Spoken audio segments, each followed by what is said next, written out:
potentially that Peter Burling might have a little bit of a starting issue. He hasn't been great off the starting line. Is this a place where Ainsley can get after it and maybe try to get a little early advantage? I think both teams here have a lot to prove in the pre-starts. This is Ben's opportunity to really take control of the race. We've seen he's been very aggressive and been sailing very accurately in the pre-starts, and quite honestly, Team New Zealand really been struggling in the pre-starts, and they really want to improve that. The big question is how well can this boat stay up on its foils? And in the pre-start, we've seen it's as important as during the racing, because if you get caught dead in the water, the chances of getting into that starting box on time is very slim. Port entry will be to Ineos Team UK. They are allowed to enter at the 2 minutes and 10-second mark. They will be late into the box, but that's okay. They're good. Emirates Team New Zealand are allowed to enter at the 2-minute mark, and both boats will be within regulations. They are both in on time, but we would probably say both in a little late. And let's make sure that the Brits can get across the bow of Emirates Team New Zealand. Emirates Team New Zealand is on starboard. So didn't make it across the bow. It's tight, you know, I guess really hard there to do a dial-up in these kind of boats. Typically in that situation, we would have seen a dial-up, but once Ben committed to come up and go above Emirates Team New Zealand, Peter really couldn't make another adjustment, and with those foils hanging so far out the side of the boat, the last thing you want to do is have the boats come together.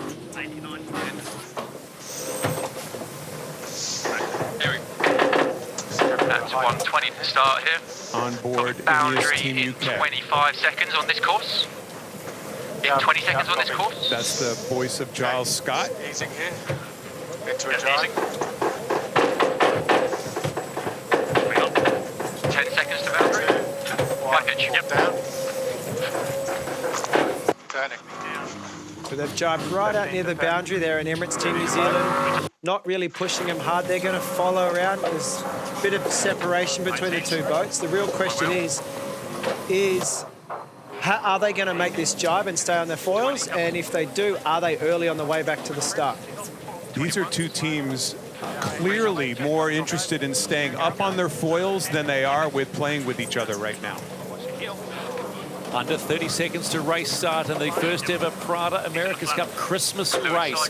Win and you're into the final, which will be race 3 this afternoon. He's off the foil. Try and keep it going, guys. Here we go. Okay, take a bit, Pete. Just barely up on the foils right now, Steve. Okay, just got it. Can you get any more?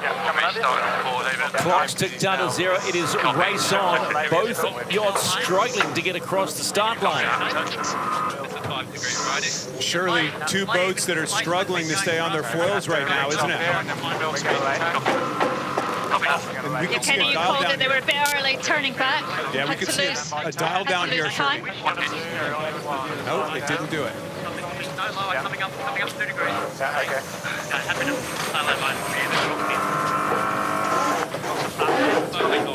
Well, both boats obviously very late there. Ben Ainsley got caught too low in the start box and didn't even lay the leeward end of the line, and now it looks like this tack, they've fallen off the foils.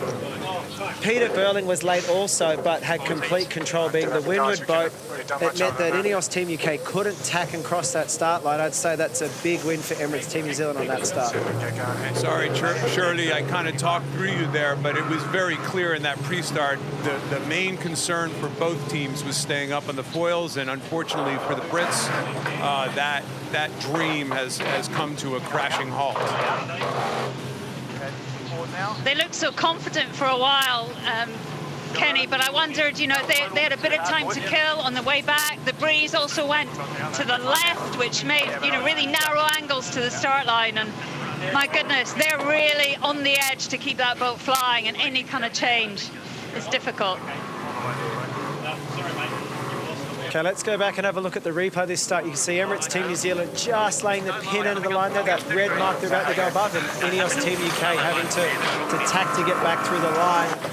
That all set up where they chose to do their jibe a minute before the start, and I think where they jibe was probably fine, but with it being so light, they have to sail such low angles to keep the boats on the foils. And now you can see the lead's already stretched out to 500 metres after one tack in the race. It looks like the Brits are back up on the foils again, though, which is always a good sign. Go back to that pre-start. Obviously, light winds, you just stay away from trying to do any shucking and jiving. You just got to get that boat across the finish line because of lack of air and struggling to get on the foils, right? Yeah, you can see where the Kiwis would want to do that, no question about it, because they think they're in a faster boat and they just don't want to stir it up. They just want to let the boat speed do its thing. Boundary penalty against Team Ineos UK, crossing the boundary. I think what happened there, Stephen, was they managed to get the boat up on the foil, but then the boundary was 10 seconds ahead of them, and you've got this tough decision. It's like, well, we've just spent all this distance sailing at 90 degrees true to build enough speed. You get on the foil, and then you tack again. You're basically going to go back where you came from. So penalty complete.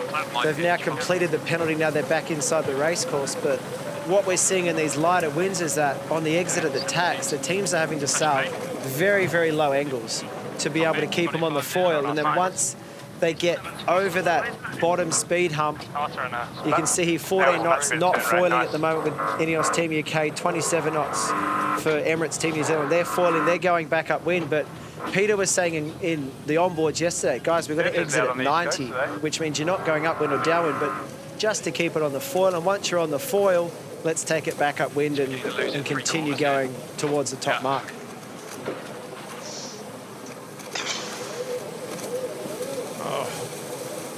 Just hard to.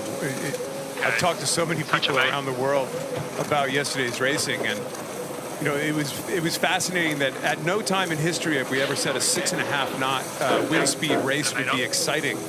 But that last race between the Kiwis and the Italians was incredibly exciting for almost, you know, at times a painstaking race, because to watch these boats try to fly, everybody's trying to push it and will it and kind of, come on, go, go, go. So the relative speed difference is quite marked. You look at the right-hand side of Emirates Team New Zealand falling just under 29 knots, and Ineos Team UK at 19. Is that about the right amount of knots they need to get up on those foils? 9 or 10 knots of wind speed, you'd think they'd be able to. So far, the Kiwis have been flawless. They had a couple marginal times where they were barely getting up, maybe in the pre-start, but since then, the package on this boat, the package of hydro and aero and systems, is clearly working better than the package on board the British boat. It's that simple. Yeah, most of the teams have said they're pretty comfortable in 8-9 knots sailing around on the jib, except obviously Ineos Team UK, they're struggling in that wind range, and I think once it gets over 10 knots, Ineos Team UK seem to be more comfortable. But what we saw yesterday, they were racing out in 7-8 knots, and Team New Zealand and Luna Rossa Prada were foiling just fine and racing yesterday. To back you up, Peter Burling said at the press conference yesterday, we're happy with where we are. That says it all. Emirates Team New Zealand this is completing the umpires, leg GBR, 1 you're out of the boundary again. 6. Penalty out of the boundary.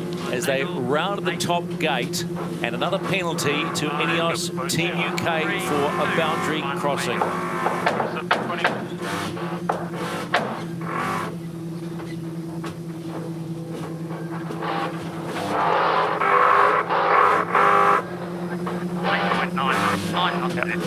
Just listen on board here as they approach the boundary from the first jibe and see if we can pick up some hints on how they're sailing this boat. Okay, nice and close. Here it comes. 3, 2, 1. All right.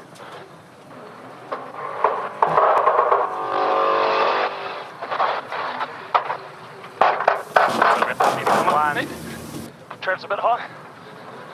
So we saw on that overhead shot before they made that jibe, they weren't really going downwind. They were almost sailing at 90 degrees to the wind. There's a good opportunity, Blair. And it might have been a left-hand shift which had them sailing at a higher angle, but I think what they were really focusing on was The keeping the boat umpires, speed up, GBR, making sure that you they have a make second it penalty through for the boundary drive. violation. We hear Ineos Team UK out of boundary once again. Umpires coming in there, Richard Slater. But now you can see Emirates Team New Zealand on starboard tack sailing right down the middle of the course. That's not a little bit out of bounds. That's a long way out of bounds. I've never seen anything like that before in our America's Cup career. Would the word staggering describe how far out of the box they are?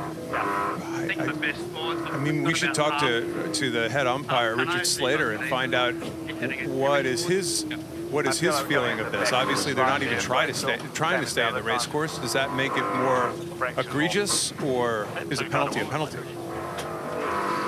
Lightly. It's all right in that breeze. They're a long way off that race course either way. Hopefully we get to chat to Richard Slater at some point in this race, but 33 knots straight downwind here for Emirates Team New Zealand, approaching the boundary again. Let's follow this jibe and see how smooth these guys are. It's the last chance we're going to see them until March.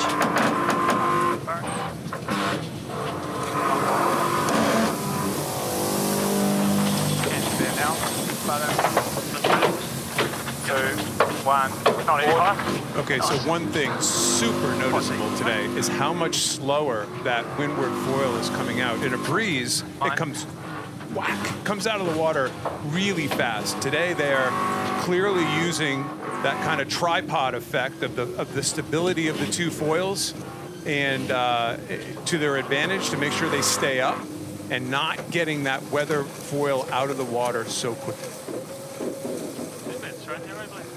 Just a reminder of what you were seeing. Left-hand side, Ineos Team UK struggling to foil, sitting at... Wow. They are slow today. And look at the speed of Emirates Team New Zealand. 14 versus almost 31 knots. They have got the Te Reho tide going today.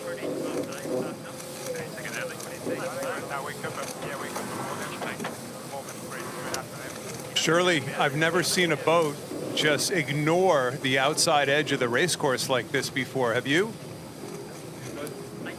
Kenny, they're not actually making any real progress. They're basically just mowing the same bit of lawn over and over again. I mean, just so hard to watch them trying to foil. They're at, at least 90 degrees. I think they need maybe 19 or 20 knots of boat speed to finally get going, and they're searching and searching and searching and not going anywhere. I think Ben Ainsley's doing pretty well to keep his cool. In contrast, we've spent much of the downwind leg with the Kiwi team. They look slicker than ever. I mean, yesterday we saw them making a few mistakes in the maneuvers, and definitely there's been a lot said in the debrief, because today, they look rock solid.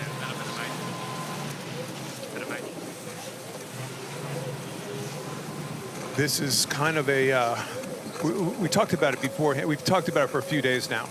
This is a weekend for the Brits to get through.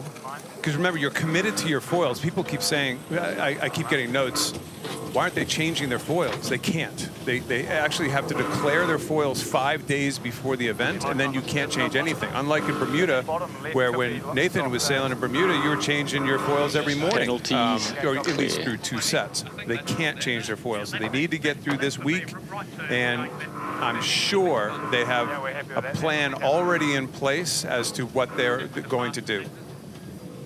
Emirates Team New Zealand heading towards that bottom gate for the first time. In essence, they are racing on their own at the moment in this opening sudden death semi-final of the Prada America's Cup Christmas race. As they round it, and that's time difference, well, that's just going to blow out. But they are on foil and on point today. Nathan, there's a danger of getting lapped in right now because the other boat just isn't getting out of the water. Posting a course change, shortening. It's not looking good, is it, for the at the leeward gate. Ineos Team UK and Ben Ainsley? He knows that they are struggling in the slider. And look at him, top of the course there.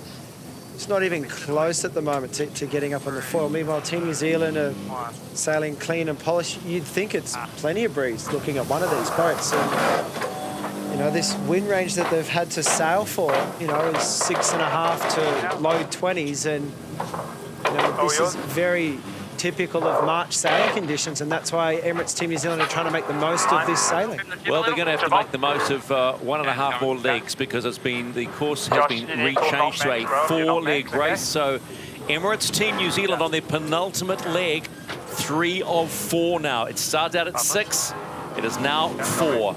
And I think we probably know the reasons for that, don't we, Nathan? Yeah, I think we know the reasons why they're shortening the race down. I think at the end of the day, this race is pretty clear who's going to win and who's going to lose. And Emirates Team New Zealand, they're going through the motions, I guess you could say, but this is a perfect opportunity for them to get on the race course in these light winds and try and improve their sailing style. You know, they don't have access to boundary software like this. We don't have access to the marks, and it's a great opportunity for us to see why they're going so fast. But surely they want more than this. They don't want to be sailing against themselves. They're going to have at least 2.5 months of doing that. Guys, just to take a look at how these guys are able to change the shape of their sail.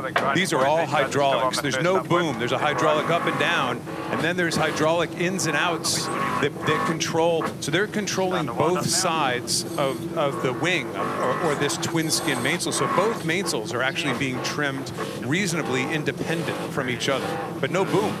This is a whole new world. And look at how deep that sail gets as they go into the tack. So they're changing camber all the time.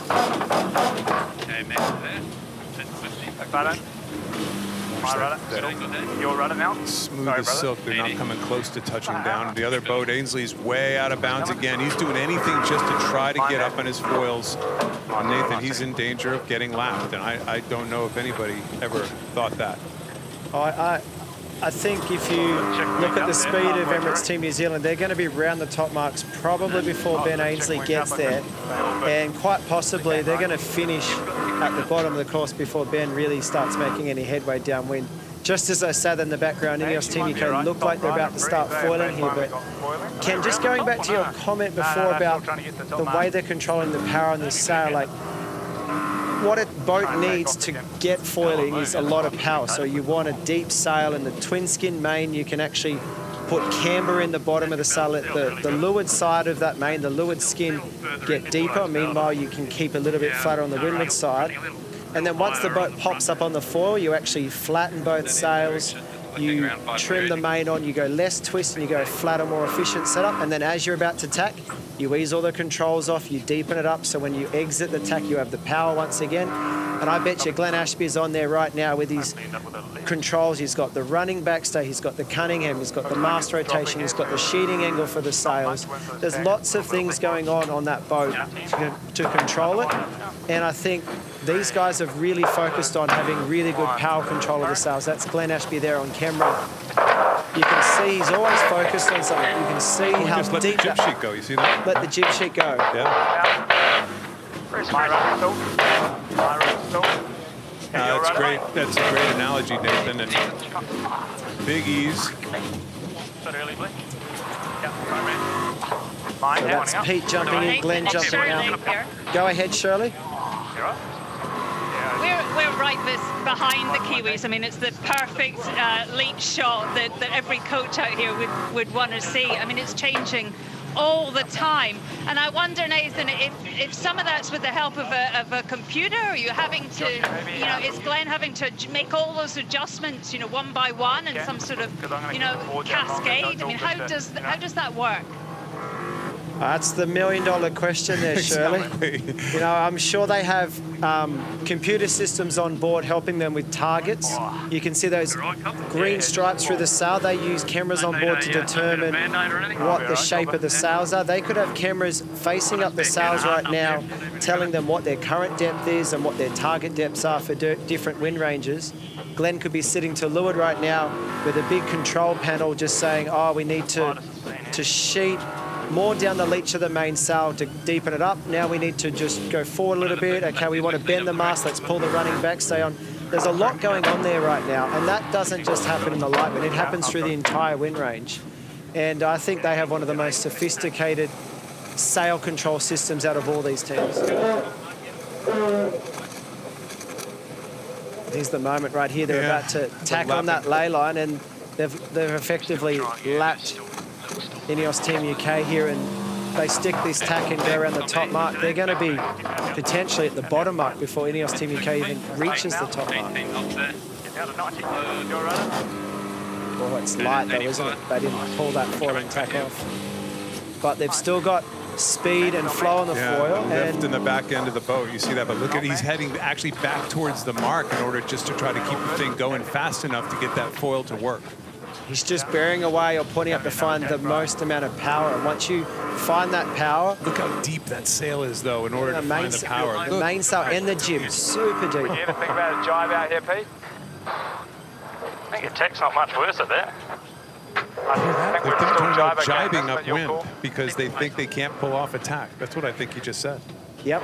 Now, I heard exactly what you said, and comes back to moth sailing days. When we were sailing moths, when it gets super light like this, sometimes you decide actually a jibe is an easier way to stay on the foils and the tacks because you don't get that drag when you swing head to wind and you can just glide around. So we call it a gack, a jibe tack in the moth. And I love the fact that these guys are talking about it on AC75. Only time I've ever done that is in about 60 knots in the Southern Ocean. Yeah, this is the umpire's GBR boundary penalty.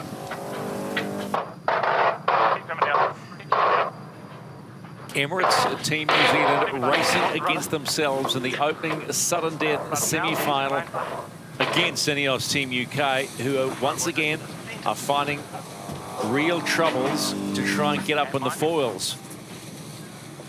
But this penultimate gate entry by Emirates Team New Zealand has seen them splash down.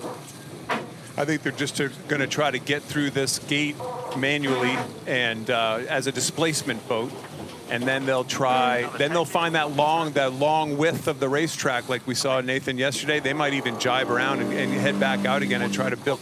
They need to build on to the long side of the track, of this skinny track. I found it interesting, helmsman Peter Burling looking behind him. I don't know what he was looking behind him for because he wasn't under any threat from Ineos Team UK. Yeah, we saw yesterday. I'm not saying it can't happen. We saw yesterday a pretty large comeback from one boat that got up and the other boat couldn't. Oof. Yeah, but that happened when the pressure came from upwind and the boat behind took it, whereas this time Team New Zealand are further upwind than Ineos Team UK, and they're actually at least in the racecourse area. Ineos is still out of the racecourse area. But what is good about this from a learning perspective and data perspective is that they're learning how quick they can get up onto those foils. They're learning probably more about the boat's ability at this point, are they not? Well, minimum wind strengths in order to get the boat out of the water. And remember, it's all-purpose flaps they need. Here they go. They're slowly coming out, but these are all-purpose foils because they have to cover the whole gamut. They cannot dial in a set of foils for the day. They have to get a really good all-purpose set that works in light and works in a breeze. So both boats doing around 10 knots, one heading upwind, one heading downwind. And, you know, it seems like after what we've watched the first 3 days of competition here so far that they need about 17, 18 knots of boat speeds to get flying. Nathan, I got a lot of comments yesterday. I think right now a spinnaker and a pole, and a spinnaker pole, old school spinnaker pole would be just about right on this boat. Yeah, and then once it's foiling, the whole spinnaker will be flapping as the apparent wind comes right around the front. The old knife douse. Shirley, how does it look out there at the moment? It's looking pretty soft from our perspective.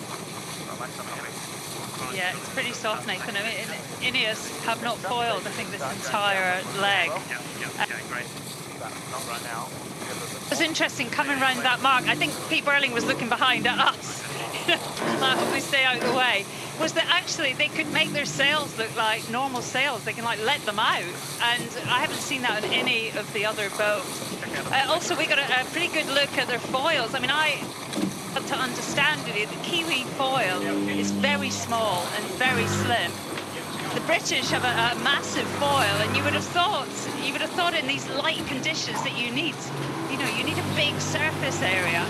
You know, it's just not, something's not right on that with the British foil, and you know, it's hard to work out what. Not only are the Kiwi foils maybe a little smaller, but they're actually asymmetric, meaning they're on one side of the boat, there's actually a different foil than the other side of the boat, and we might be able to get to that in a bit. Ineos Team UK have finally made the top mark. Finally made the top mark, while Emirates Team New Zealand are attempting to get up onto their foils to complete this now shortened race of 4 legs.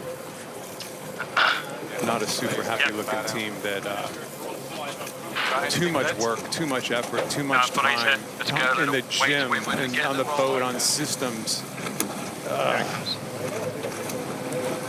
I feel horribly bad for this group right now. We're talking high performance athletes here.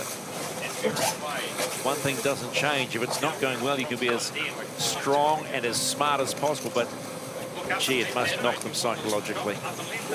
That's it. Tomorrow, like we said yesterday, you just circle the wagons tomorrow. You get your team inside those 4 walls, and we are all for each other, and ignore the noise outside the walls, and just let your smart people be smart. You got to still trust the process. So bring on the siege mentality and do your thing. You bet.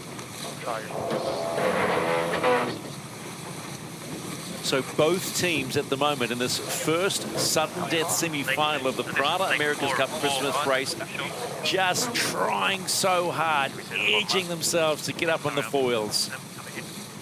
So everyone must be thinking, why aren't they bringing up the old Code Zero? I know we've talked about this time and time again. The Code Zero is what, it's a hybrid spinnaker. It's a bigger sail that you'd put up that's bigger than the jib. And why none of these teams pulling them out from downstairs and hoisting them and getting up on the foil? Okay, so I've been sitting here typing frantically to a couple of my sailmaking friends exactly the same question, and I'm confused. And you know, they're all worried about carrying extra weight and carrying drag and carrying windage, but what's worse than this? So why not carry it on board the boat and hoist it downwind right now and take off and take it down at the leeward mark if you need to? Some of these teams have practiced going upwind with the Code Zeros, and it can't be worse than this. So at some stage, we got to see somebody try it, and I wouldn't be surprised if we saw that today. But you know, these guys are smarter at this than I am. But Jimmy Spittle was asked that question yesterday at the press conference, but he said there's a compromise. He did say that. You know, that question came up yesterday. Why didn't someone put the zero up? And he said, well, honestly, once you're up and foiling and you're going upwind, you'd be a much slower boat with the Code Zero up. He said, yes, it helps you get on the foil. And yes, it's probably faster in a downwind situation like this than it would get you going. But the moment you start going upwind, it's draggy. You know, if you can foil upwind with a jib, you're always going to be faster than if you can foil upwind with the zero. it's got to be faster than that. Yep, and right now, you know, I was a little bit surprised if Ineos Team UK didn't say, well, we'll take a gamble on this race and start with it, because if it does die, maybe they could be foiling with the zero up in Emirates Team New Zealand with the jib, you know, wouldn't, and they could be flying around right now. If you're expecting to be in the water like this is not about, you know, the one thing that I keep thinking of, this is not about speed on a certain leg. This is about lap speed, right? So, okay, you're slower upwind with it, but I mean, these guys are just they're planning on being displacement now. They're not even trying to foil. They're just trying to get downwind. And did you see Glenn Ashby standing at the front of the mast there? I remember back in, what was it, 2003 Cup, there were people up the mast. That was in looking for breeze, 1995, right? That was me. Do you think we might see that on this downwind? Oh, jeez. Do they have any spare? I don't think they have spare halyards, do they? You need a halyard to go up on. You could just free climb. You might be able to free climb. Glenny Ashby's pretty small. I'm sure he could shimmy his way up to the spreaders. Surely they're not even trying to foil right now, are they? And I sailed a boat called the Yingling in the Olympics, and it did about this speed. This is not my speed. I mean, I'll jump in on the chat about the zero and the jibs. I mean, they have to make the decision 10 minutes out. Jimmy said that in the press conference. and they're very reliant on their meteorologists, you know, for actually not forecasting, but for actual wind. And what wind are we going to see in the race? And when we started, and certainly 10 minutes out from the start, it was 9 knots. It was for sure a jib day. You have to make that decision then. Also, I think it's quite a hard process to put the 0 on. As you say, they've got 1 halyard. They have to make that work, and it's just not something you can put up in a few minutes. But you know, a massive emphasis on the intel coming from their meteorologists, and you know, a massive trust on what they say they're going to be racing with. Get in it.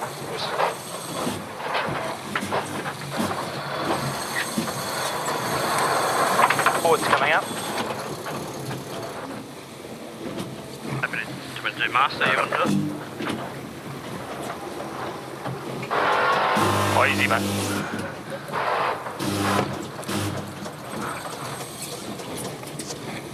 Plenty of hydraulic noise coming off Emirates Team New Zealand there, and some good chat. We'll just stay with him here and listen to what's going through the minds of them as they're drifting downwind at the moment, trying to search for this next puff.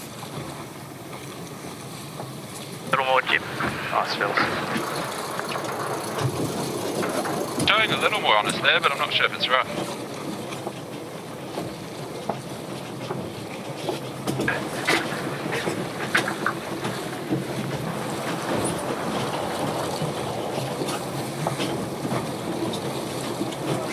Doesn't look visually right.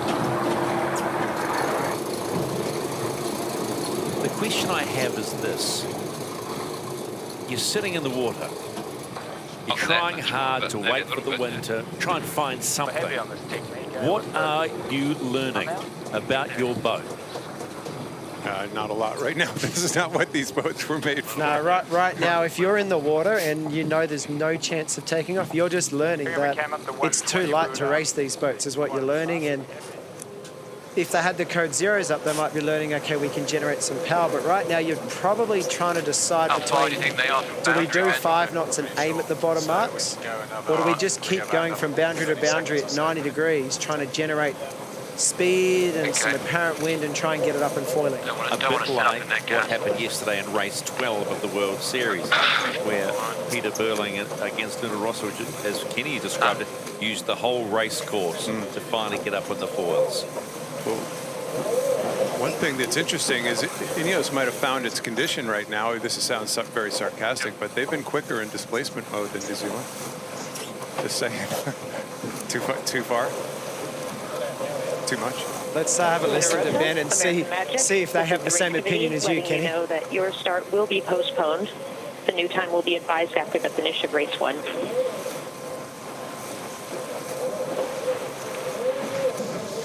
Magic copy. Thanks, Bill. Puff here. It's rolling down in that. Yeah, sounds good.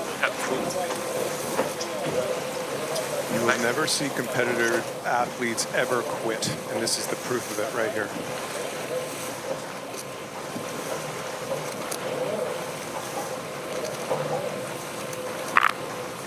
Huh?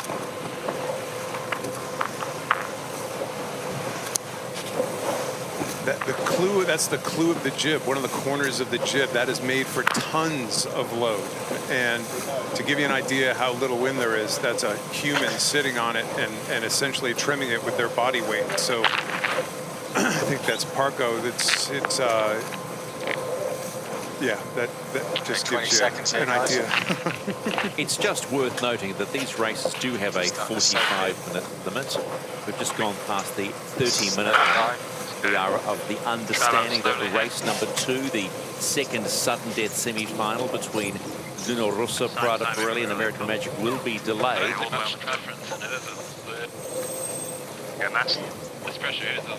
It's a very good point, because they're not even halfway down this run yet. And so anything the breeze will go back potentially, right if they don't get up and falling, they might not make the time limit. Probably better to keep going this way, but then we get to do it all over again. So as you can see on the right-hand bottom side of your screen is the race time clock. We have a limit on every race of 45 minutes. When they're foiling and doing okay, they're normally coming at around 23, 25 minutes. Right now, we're into the 32nd minute of 45. Speed's building again now.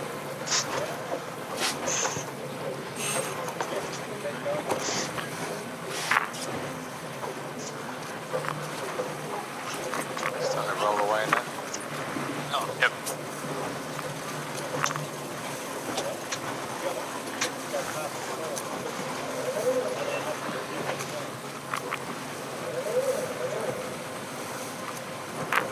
Such a fast hit. Nice. Huh? I think we got ages. Unless it's 45 from the start, then we need to finish within 15 minutes from now. Blair Tuke just nailed it. All of that to get there, I think. Blair Tuke having the same conversation as we are, and Blenny's sitting to Lewis saying, I think we're going to need every single second of that. Okay. Losing the head of the jib there, guys. Too deep. Too deep. Yeah, I reckon about 132 is about for that amount of air. Sound like it might be better back the other way to me, but what do you guys reckon? Jibe loss is pretty massive. Yeah, saying 8.2 knots on the gauge here, but I don't know if that's correct. 8.2 knots of wind speed. Yeah. You'd expect them to be falling at 8.2 knots. Doesn't heaps better the other way, eh? No. They do look like they've got more pressure behind us, though.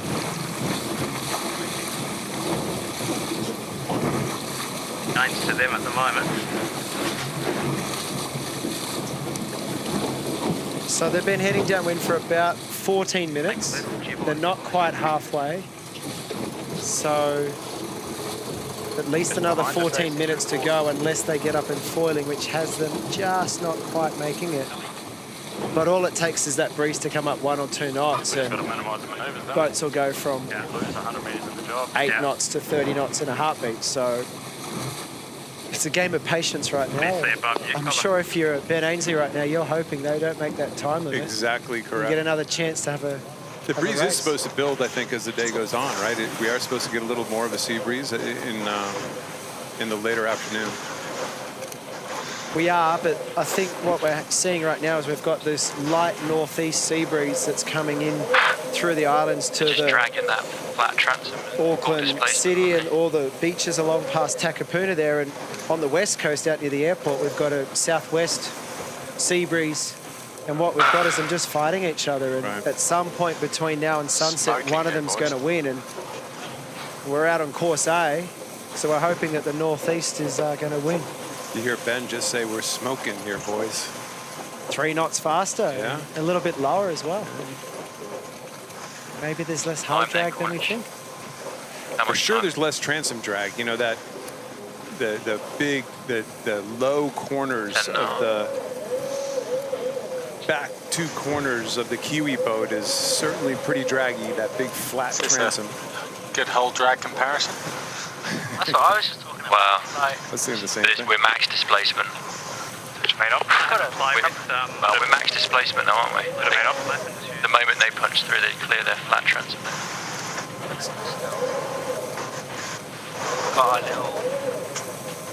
Got a can bits knocking on the water like that. Surprised they're not. Maybe they think they're going to make it. They just carry on like this. How much wind speed you got? 9, almost 10. Surprised they're not trying to go for it. Our boundary's turned off, but this is they've just gone into boundary there. Oh, they're good. Yeah, they. Fuck, we're going to pick them up here. Look at the difference in the foil. The Kiwis have their foil half out of the water. The other guys are all the way in. They're not across. No cross. We're going to see They've a dial got soak down the boundary there. That's Ben and Giles having a chat about they're going to dial them down here on starboard. This is like the good old days, boys. Infringements on opposite We'll have laps? a cup of tea and think about it. Oh, what are we going to do? We have to stay about. Well, they're setting up. This is the voice still on Ineos. Having fun, maybe dialing them down. How far away from the zone here, Ben? We're about 3 lengths off it. Just note, bottom right of your screen, Just the green race light's time, still a on. 45-minute time limit on either of these races. We're currently in the 37th minute. Okay, once we're settled, Ben. And not foiling. So we have a port starboard situation here, but the green light's flashing, so they are inside the boundary. So right now, if the green light stays on, the advantage stays, or the right of way stays to Emirates Team New Zealand. Ben's got him lined up with that bright orange pole, but looks like he's going to take his transom. Could be one way to get rid of the defender. Sink it. Boundary, boys. After you, lads. Hey, wait, 40 in and up. Giles waving him through. After you, We're lads. going to have to turn here. In Formula One, they have a blue flag, don't they, when you're coming around to lap people? Yes, correct. So is the blue They have flag blue still out lights. right They now? have blue lights now. It used to be blue flags, and in Formula One it's a blue light, and you're allowed to, you've got to give one, get out of the way. But they're doing around 300 kilometres now plus. So a lot of people at home probably wonder why Ineos, again, Nathan just explained about why did Ineos, who was on starboard tack, have to give way to the Kiwis? And it's because you are protected when you're inside that boundary. And the boundary, I believe, is 115 at this regatta. It actually got widened for this regatta. Within 115 meters of the course edge, you are protected as the port tack boat, and it's to try to help out the craziness that could happen right on the edge of the race course, especially right off the starting line. I bet you the guy on that water cycle that we saw right at the pre-show would be loving to be sitting beside these guys right now. He could be lapping both of these boats right now, couldn't he?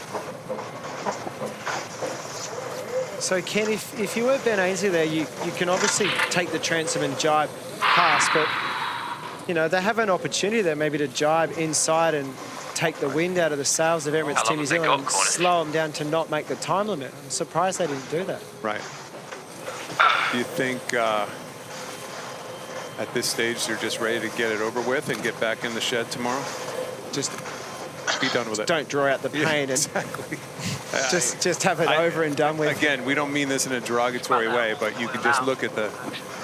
You don't see a lot of joking and laughing on board and body language like we have if it's super serious at the moment. Probably also feel like there's not much to learn right now, so sooner it's over, we can go home and start modifying the boat. Yeah. Emirates Team New Zealand bonding. Tell you what, I'm glad I got the shorts on today. Yeah. Definitely be blowing a valve. If it's, we got only about 6 to 7 minutes if it's 45 total. Right from the top, we obviously got whatever the first beat. That's a great look at the foils, isn't it? The near straight line of Emirates Team New Zealand, and then the antihedral of the Brits. That just shows that little shape difference, but there's all kinds of different things going on right now. How big the trim tabs are on each, how big that front foil section is on each. I reflect on what you said yesterday, Kenny, about the British foils and water streaming out of them. And I would have thought if you got water streaming out of your foil, that's drag. Yeah, I mean, just look at the thickness difference right in here between the two. The fairing thickness. Wow, it's interesting. Nathan, we've talked about this triangular shape compared to the others who are a little straighter, but also how big this appears to be the front section of the foil here. And then there's a very large trim tab on the back end. So it looks like the percentage of trim tab to the overall foil is more than 50-50. That's interesting in its own right. It is quite different to the other designs that the other teams have taken, in that they've had a much larger foil section with a much smaller flap or a much smaller trim tab. You know, you get the majority of your lift from that front part of the foil, and then the flap is really like a like you see on an aeroplane, it should be a much smaller percentage. Well, generally it is, and that's one of the obvious differences that we've been able to pick up so far between the foils is the flap size on Ineos Team UK seems to be a lot bigger, and they've got that more like triangle-shaped foil as opposed to a long, skinny, high aspect foil. Try and wait as late as possible, buddy.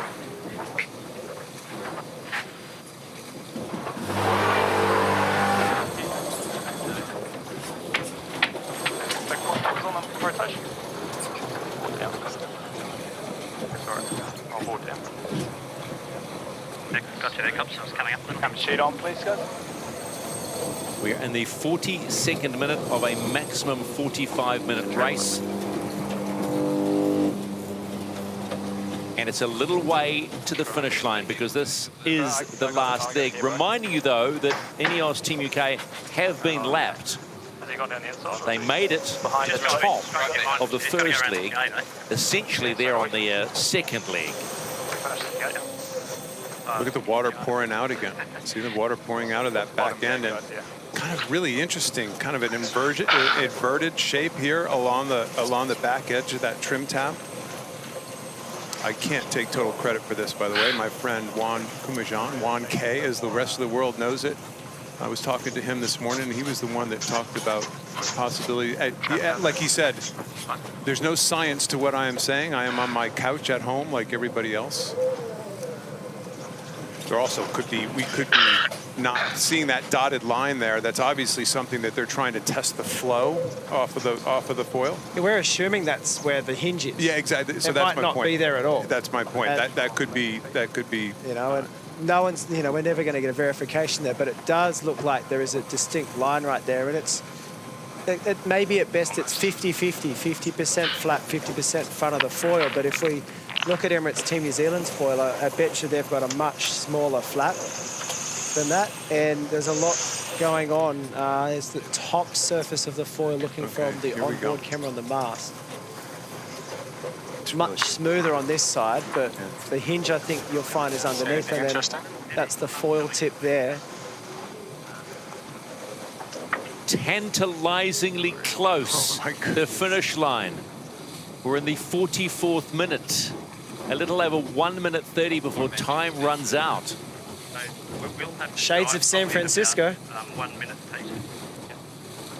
In San Francisco, Emirates Team New Zealand were very close to winning that America's Cup, and time limit prevented them from winning that overall series. We know this is just the Christmas regatta, maybe not as much on the line, but for all you Kiwi fans out there watching TV or on the water, it's a very similar situation today.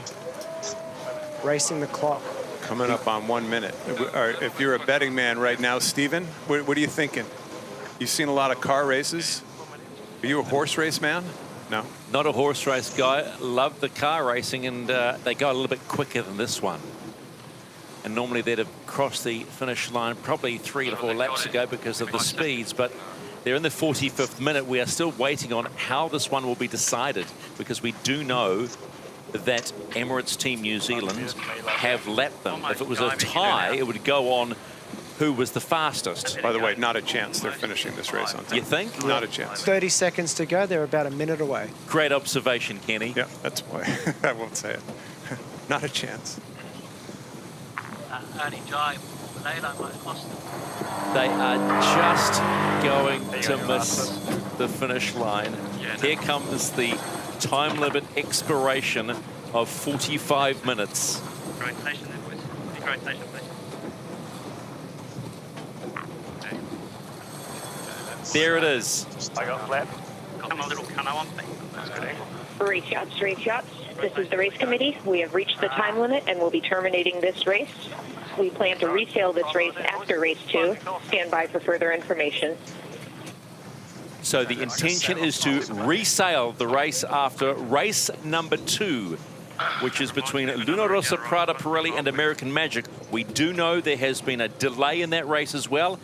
We heard Dean Barker on comms quite happy with that decision, actually, knowing what is going on here. Not a heck of a lot of wind about. The start looked okay for Emirates Team New Zealand, and as Shirley had quite rightly said before, Ineos Team UK didn't spend too much time on the fours. They got and onto the start line and then basically down and splash. This one was quickly over, wasn't it? I think they say never in doubt, but it's all for naught. We got to do it all over again at some stage here. Let's just hope the breeze comes up.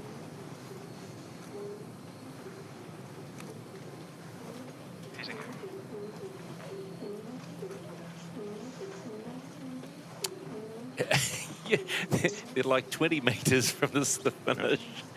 It's like, come on, give me a break.